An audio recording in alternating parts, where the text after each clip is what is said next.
Karena saya punya big data juga. Kita periksa, begitu saya lihat dia podcast di salah satu tempat, nggak tahu di tempatnya siapa. Kemudian saya lihat, loh kok Pak Luhut kok bisa 110 juta. Saya begitu selesai dengerin itu, saya kumpulkan teman-teman. Ayo kita lihat di big data, kita kupas. Pagi-pagi jam 5:30 itu sudah ketemu bahwa apa yang disampaikan Pak Luhut itu nggak benar. Big data 110 juta, nggak ada. kemudian mayoritas mendukung dan lain sebagainya. Enggak. Berarti berita bohong. Iya, itu berita bohong, itu bahaya tuh. Itu kalau ada yang jeli itu bisa masuk dilaporkan ke polisi itu.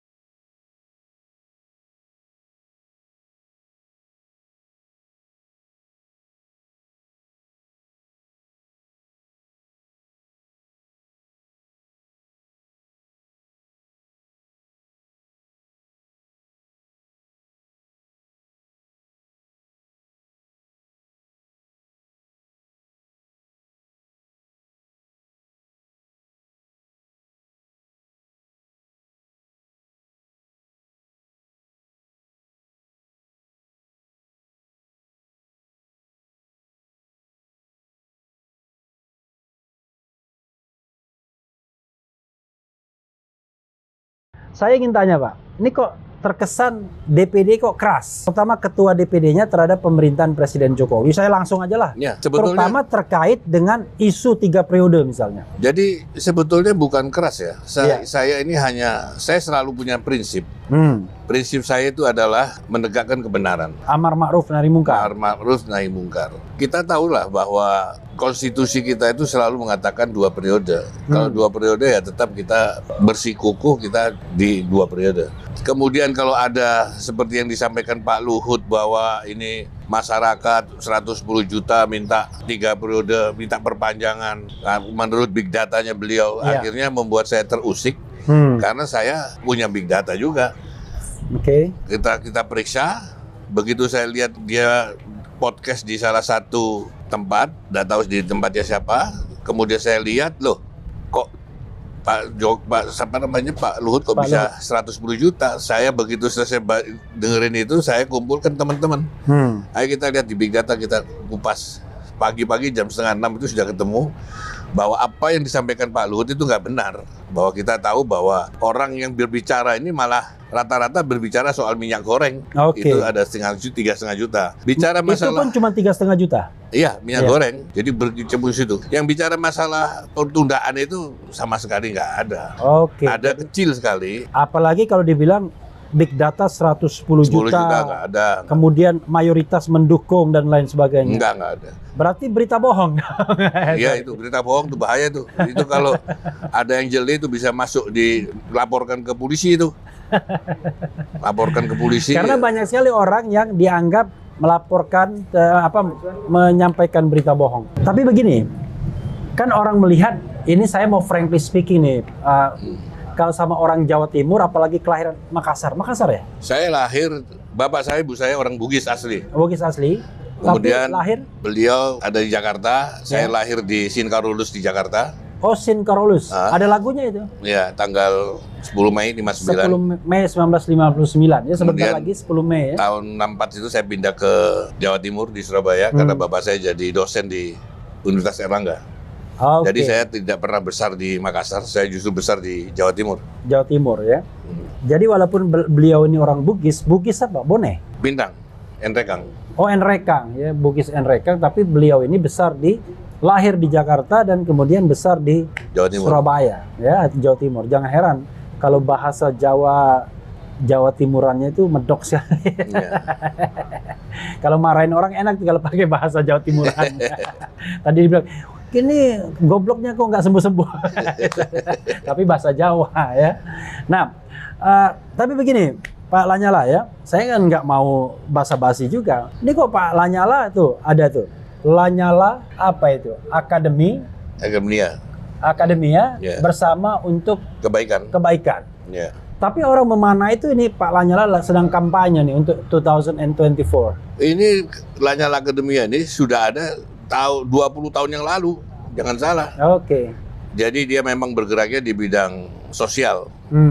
Kita banyak bantu memberikan bantu anak biaya sekolah, kemudian kita bantu-bantu. Ya pokoknya sosial lah, itu nggak usah saya sebutkan. Intinya itu.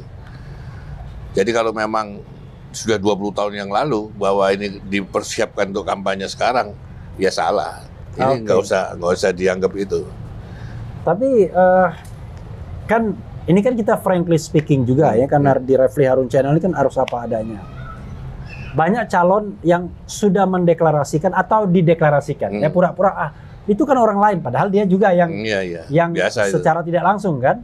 Tapi saya baca Lanyala juga mendeklarasikan, paling tidak saya lihat di Bogor. Kemudian kalau yang lain kan deklarasinya kan capres. Kalau saya deklarasinya presiden 2024. Bedanya apa? Mereka cuma calon aja. Calon, saya presidennya. Jadi sama daerah sekalian ya.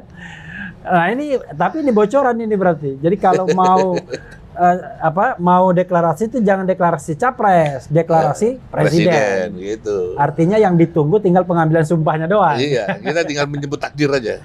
Nah, tapi kan begini. Oke, menjemput takdir kan kita bicara tadi yang hablum minallah ya kan? Vertikal. Saya tahu Pak Lanyala orangnya apa ya istilahnya tirakatan lah ya. Suka sekali yang hal-hal yang berbau spiritual. Tapi kan kita ingin material juga dong. Materialnya adalah presidensial threshold itu kalau tetap 20%, slotingnya kan nggak banyak, Pak. Betul. Iya. Tapi jangan salah. Iya. Kalau yang namanya takdir, misalkan takdir itu ditakdirkan oleh Allah saya yang jadi presiden, itu semua kecil. Jangankan 20%, 50% pun kecil. Pasti ada jalan keluar. Mentok di sini nanti dikasih ke jalan sini, mentok di sini jalan sini. Mau dihalang-halangi. Kalau memangnya sudah takdirnya Lanyala jadi presiden, mau dihalang-halangi kayak apa? Nggak akan bisa. Wah, ini menarik sekali ini untuk judul. Kalau bukan takdirnya, mau didorong-dorong kayak apa aja, tetap nggak akan jadi. Nah itu, jadi nggak usah khawatir. Kita tidak khawatir kan? Iya. Tapi masalahnya orang tanya, kendaraan politiknya di mana? Apa nanti sudah... Gusti Allah yang cariin. Gusti Allah. Tapi belum ada pembicaraan dengan partai politik. Saya belum. Nanti pada saatnya partai politik akan bicara sama saya. Jadi pada saatnya partai politik yang akan bicara, bukan Pak Lanyala, ya kan? Yang ini. Nggak enak bilang, Bang. Kayaknya enak bilang abang aja, tapi abang juga nggak cocok ya. Cocok aja. Mas juga boleh. Mas. Pak Ketua aja, Pak Ketua ya. Boleh. Jadi Pak Ketua ya, bagaimanapun ini kan beda nih performa politiknya. Kalau dulu saya ini kan termasuk pengamat DPD juga. Itu biasanya ketua DPD itu sangat berkompromi sama presiden. Ini saya copot kacamata aja, sudah tidak silau. Kemana-mana selalu ikut presiden. Ini mohon maaf nih ketua-ketua DPD ya. Apalagi kalau keluar negeri pakai yang namanya Air Force One, RI1 ya kan. Nah, kok ketua DPD ini jarang, bahkan saya tidak lihat jalan bareng Presiden Jokowi di IKN misalnya atau di tempat-tempat lain yang presiden muncul di sana. Jadi begini, saya itu kalau ketemu sama presiden secara formal kita nggak bisa ngomong apa-apa, ngomong 1-2 aja. Sedangkan saya pada saat saya dilantik tanggal 1 tahun 2019, tanggal 1 Oktober, itu saya sudah sengaja mewakafkan diri saya untuk rakyat. Saya disumpah, saya terpilih menjadi ketua DPD dan saya disumpah oleh Al-Quran atas nama Allah. Di situ saya harus membela rakyat, menerima aspirasi dari daerah. Sejak itu saya keliling seluruh Indonesia, keliling juga di kabupaten kota, menerima aspirasi dari masyarakat. Aspirasi ini numpuk di DPD. Saya serahkan aspirasi saya melalui Menseknek untuk disampaikan Pak Presiden, tapi sampai saat ini belum ada tanggapan. Ini sudah sekian lama. Satu waktu saya kembali lagi ke daerah, jadi ditanyain, Pak aspirasinya yang dulu saya serahkan ke Bapak bagaimana? Saya bilang, sudah saya serahkan, saya belum sempat ngomong sama Presiden karena saya ketemu. Loh, Bapak tidak sempat ngomong sama Presiden gimana Pak? Bapak foto-foto terus di sebelahnya Presiden kok saya lihat. Gimana tuh? Kan akhirnya saya jadi mikir, waduh, Entar dikiranya saya ini ngomongin aspirasi mereka, padahal saya ini belum ngomong, belum sempat. Karena acara formal. Karena acara formal. Sedangkan saya sudah minta waktu ke Pak Jokowi sampai sekarang.